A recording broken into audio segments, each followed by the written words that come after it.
Buenas tardes, oyentes. En esta ocasión voy a explicarles sobre un tema curioso en la Biblia que trata sobre la interpretación que se debe dar a Marcos capítulo 1, versículo 1 al 3, basándonos en el objeto literario de la sinécdoque.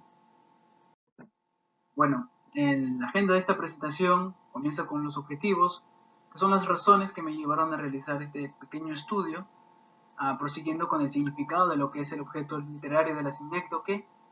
Y finalmente la sinécdoque en la Biblia, ¿no? Sinécdoque y la Biblia. Bien, procediendo con los objetivos, el primer objetivo fue es dar a entender la regla de hermenéutica basada en el estilo literario. Yo sé que cuando ustedes estudian la Biblia, siempre tienen en su mente las reglas de, por ejemplo, el contexto o la regla de tiempos que busca dividir en versículos para tiempo de gracia, versículos para tiempo de ley, etc. Y otro objetivo es reforzar el estudio de la Biblia en pasajes profundos. Esto es porque a veces yo veo que gente dice, yo estoy estudiando los evangelios, estoy estudiando las cartas, o estoy estudiando Génesis o el Éxodo, pero muy poco abarcan los demás libros de los libros históricos como Primera de Reyes o Samuel o los profetas menores.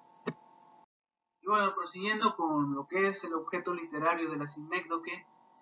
La sinécdoque es una figura literaria que establece englobar el significado de un todo o en una sola palabra o viceversa.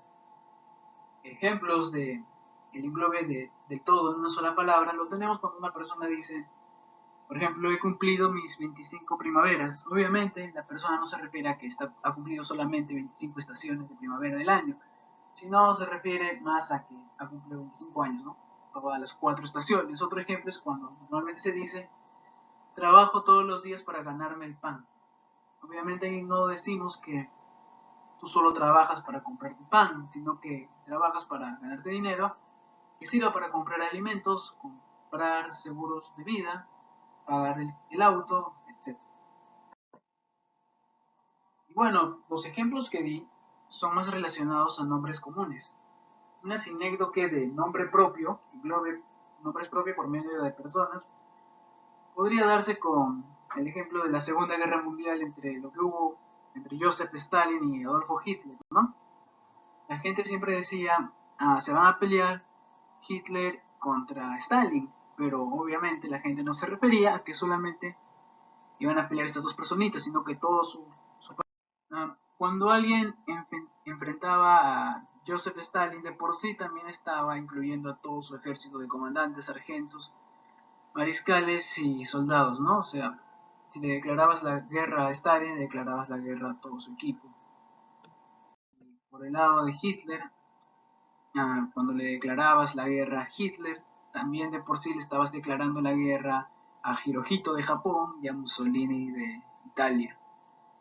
Esas son cosas que se sobreentendían en su tiempo cuando la gente decía la guerra entre Joseph Stalin y Adolfo Hitler, ¿no? Ahí vemos la sinécdoque que dentro del grupo el grupo bélico en común, por medio de decir el nombre del líder, ya se engloba a todos sus subordinados para cada lado del eje de los aliados. Y bien, pasando a lo que más nos interesa, que es la sinécdoque y la Biblia. Según el título, vamos a estudiar Marcos capítulo 1, versículo del 1 al 3. Y eso lo que dice el versículo es, principio del Evangelio de Jesucristo, Hijo de Dios, como está escrito en Isaías el profeta. He aquí yo envío mi mensajero delante de tu faz, el cual preparará tu camino delante de ti. Voz del que clama en el desierto, preparad el camino del Señor, enderezad sus sendas. Esta idea de este pasaje es repetida en otros versículos de Mateo, pero me voy a centrar únicamente en Marcos porque Marcos es el que presenta la curiosidad. Muy bien, y prosiguiendo vemos que en los versículos, exactamente en el 2 dice, como está escrito en Isaías el profeta. Pero el escritor menciona eso, pero la primera cita que hace no pertenece a Isaías, pertenece a Malaquías, capítulo 3, versículo 1. Y la segunda parte pertenece a Isaías 40, versículo 3. Entonces, ¿cómo justificamos de que está incluido Malaquías?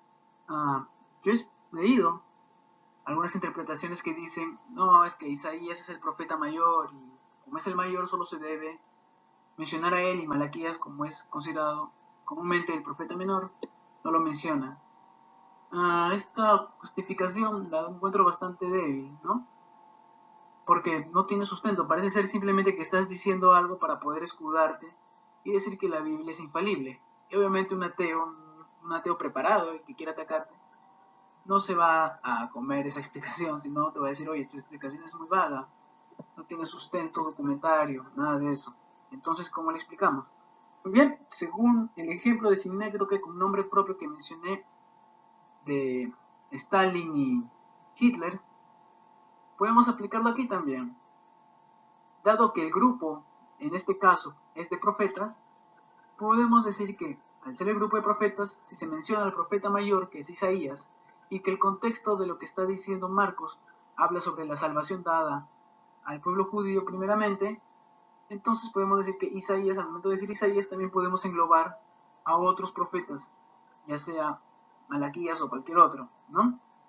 Así como alguien dijo en el contexto de guerra, se va a enfrentar a Joseph Stalin y está englobando a todos sus generales, en el contexto de introducir la salvación al pueblo judío, podemos decir como está escrito en el profeta Isaías, y englobamos también a otros profetas que hablen sobre la salvación, pero mencionamos, como según la tradición dice, al de mayor rango, a Isaías. Al decir tradición me refiero a que normalmente a Isaías se le considera un profeta mayor y a Malaquías no. Pero en fin, hay que tener bastante cuidado porque versiones más actuales de la Biblia, cuando hablan de Marcos capítulo 1 versículo del 1 al 3, no escriben como está escrito en el profeta Isaías, sino ellos mencionan como está escrito en los profetas, como ya ahí tratando de justificar ese supuesto error. Y mucha gente podría decir, no, que la Biblia se ha mejorado, se ha descubierto más papiros, y entonces mejor cabe decir como está escrito en los profetas y no como está escrito en el profeta Isaías. Esa traducción en esas versiones está errada porque los textos más antiguos de la Biblia, el alejandrino occidental y cesariense y algunas de sus variantes, algunas de sus derivaciones, dicen como está escrito en el profeta Isaías.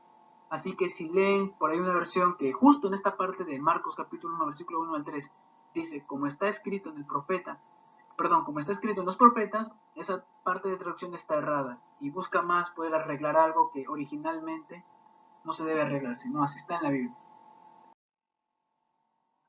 Bien, y prosiguiendo, ya podemos como que defender esa parte de Marcos utilizando la signécdoque como explicación, pero la persona que te va a atacar o que duda va a decir, mira, por una gran casualidad Marcos se equivocó y justamente coincidió con un objeto literario, pero en sí Marcos se equivocó, porque en otros pasajes de Mateo sí dice como está escrito en los profetas, no dice como está escrito en el profeta Isaías. Pero Mateo y Marcos tienen distintos autores y también podemos demostrar que hay otros casos de sinécdoque en toda la escritura. Un ejemplo sería Salmos capítulo 120, versículo 3, que dice, ¿qué se te dará y qué se te añadirá, oh lengua engañosa? Está claro que cuando dice lengua engañosa no se refiere a la lengua únicamente, sino que está hablando de todo el ser humano, pero menciona la lengua porque las mentiras más salen por el habla. Ajá, esto es muy interesante. Este es un ejemplo de sinécdoque usando nombres propios, o sea, ya no nombre común como bueno, sino un nombre propio. Al igual que Marcos, que usa Isaías y Malaquías. En este ejemplo de primer libro de Reyes, capítulo 11, versículo 32, tenemos que dice, y dijo a Jeroboam, toma para ti los 10 pedazos, porque así dijo Jehová Dios de Israel, he aquí que yo rompo el reino de la mano de Salomón, y a ti te daré 10 tribus. Y él, refiriéndose a Roboam tendrá una tribu, por amor a David, mi siervo, y por amor a Jerusalén, ciudad que yo he elegido de todas las tribus de Israel. Bien, acá vemos que Jeroboam va a tener 10 tribus y Roboam va a tener solamente una tribu, según cita Primera de Reyes 11:32. Posteriormente, en el primer libro de Reyes, capítulo 12, versículo 20 al 23, dice, está escrito, y aconteció que oyendo todo Israel que Jeroboam había vuelto, enviaron a llamarle a la congregación y le hicieron rey sobre todo Israel. sin quedar tribu alguna que siguiese la casa de David, sino solo la tribu de Judá. El que está oyendo, según el versículo 20, todo, es Roboam. O sea, para Roboam solo se le ha dado la tribu de Judá, tal como decía versículos anteriores. Prosiguiendo, y cuando Roboam vino a Jerusalén, reunió a toda la casa de Judá y a la tribu de Benjamín. Una pausa. Acá, posible contradicción. Primeramente en el versículo 20 dice que a Roboam solo se le da la tribu de Judá, o sea, solo una tribu. Y en el versículo 21 se le está mencionando que él tiene la tribu de Judá y la tribu de Benjamín. Y en el versículo 23 dice, habla Roboam, hijo de Salomón, rey de Judá, y a toda la casa de Judá y de Benjamín. Ok, acá presten atención. En Primera de Reyes 11 se decía que Roboam solo iba a recibir una tribu. Pero aquí se está mencionando que Roboam está recibiendo la tribu de Judá y la tribu de Benjamín. E incluso en el versículo 20 dice que a Roboam solo se le dará una tribu, la de Judá. Entonces, ¿cómo justificamos también esta sinergia que Judá pueda englobar a Benjamín? Muy bien, tenemos a este estudioso llamado David Kim, y David Kim menciona lo siguiente, que ya sabemos que la tribu de Benjamín estaba entre la tribu de Judá, debido a que Jerusalén estaba en medio de ambos, y cualquiera que reinase en Jerusalén definitivamente reinaba en ambos. Por tanto, la tribu de Benjamín estaba incluida en la tribu de Judá. Ahí, queridos oyentes, está el ejemplo de sinécdoque. Yo digo tribu de Judá, pero por sinécdoque incluyo también a la tribu de Benjamín. A pesar de que el texto dice solo la tribu de Judá, por el objeto literario también se está incluyendo a Benjamín. Otro bonito ejemplo de la Biblia utilizando nombres propios para sinécdoque. Y ya, regresando a nuestro ejemplo, ya podemos sustentar mayormente de que cuando Marcos 1 en el versículo 2 dice, como está escrito en Isaías el profeta, por, valga la redundancia ya, sinécdoque, se incluye también a otro de su grupo, Malaquías. Eso ha sido todo. Gracias, no sé si me habrán escuchado hasta este momento. Y por razones que ya mencioné alguna vez, y ellos también saben, unas gracias especiales a Martín Donaire, Yulisa Barastello, Henry Poma, al grupo Blessed Camp, a Yara Lara y a Carolina Ártica. Gracias chicos, y si quieren más estudios así profundos, avísenme.